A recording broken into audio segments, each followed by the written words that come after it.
Hi guys, it's Doug Rogers once again here from beautiful Destin, Florida, right on the harbor. Boy, it's hard to go in that office door and not take a right and go sit there and play on the beach, but sacrifices must be made, right?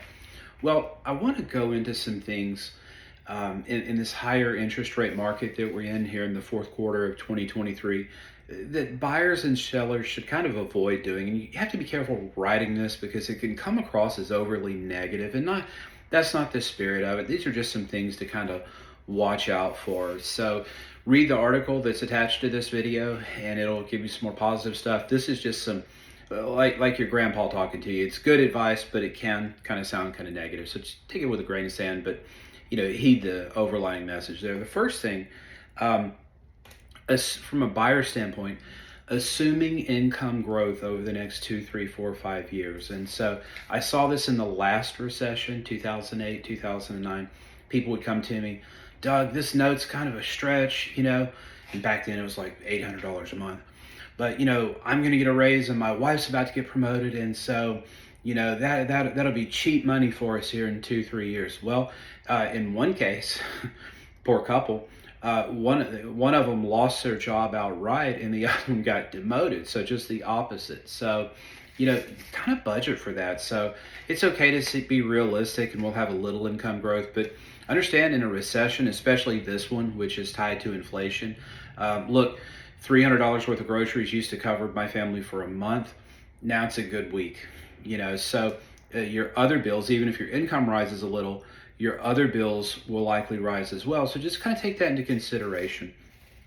And this is for both the buyers and the sellers. This time last year, everyone and their brother was screaming, marry the home, date the rate. Well, look, we'll do a rate buy down for a couple of years, and when rates are 3% again, go ahead and refinance, easy peasy.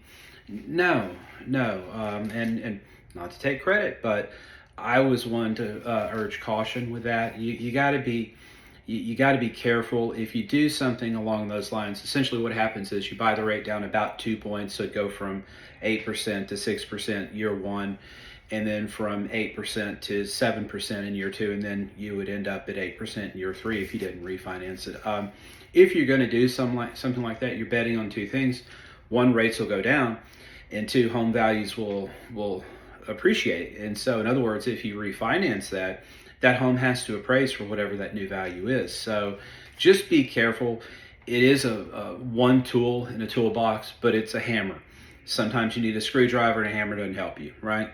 And so just be careful bantering about with rate buy downs. And from a seller standpoint, your agent or they may advise, or your neighbors may tell you, do a rate buy down, you'll sell that house immediately. Well, most people that need a rate buy down, they also need closing cost assistance, as in 100%. And so last year we were seeing $7,500 in closing cost assistance, and then another $6,000, $7,000, $8,000 in rate buy down. And so that adds up to a lot of money. And again, that's got to get through an appraiser too. So it's not the end all be all.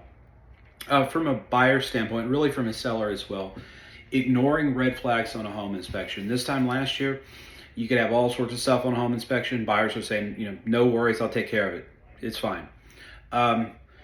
If you are stretching that budget to get that, make that home note a reality, what do you do if the AC breaks? Well, we'll get a home warranty.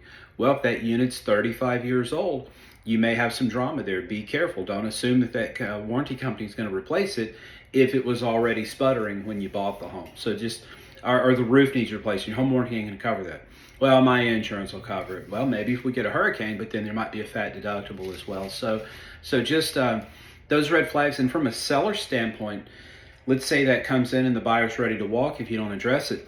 Well, in most states, you have to disclose stuff you know about. And so you have to be real careful with that. That same 32-year-old roof that was a problem for buyer one, buyer two, probably the same. So, you just, the red flags are important for both the buyer and the seller. And so from a seller standpoint, not considering all the options. So I get a knee-jerk reaction. Doug, if it don't sell, we'll just rent it out. Guess what? Rental rates are coming down too. They're softening. And so, hey, it's good to have a backup plan, but think that through. Well, if we rent it, we're moving to Atlanta from Destin. And so what's going to happen is We're going to have to do pay a property manager to watch it, so that's going to eat into it. If something does break, do we have funds to fix it? So renting can be a great option, especially over 15, 20, 30 years. But just getting you through a year or two, a lot of times that can backfire. And from a seller standpoint, this is not the market to include extra wiggle room on price. Well, Doug, people want to negotiate anyway.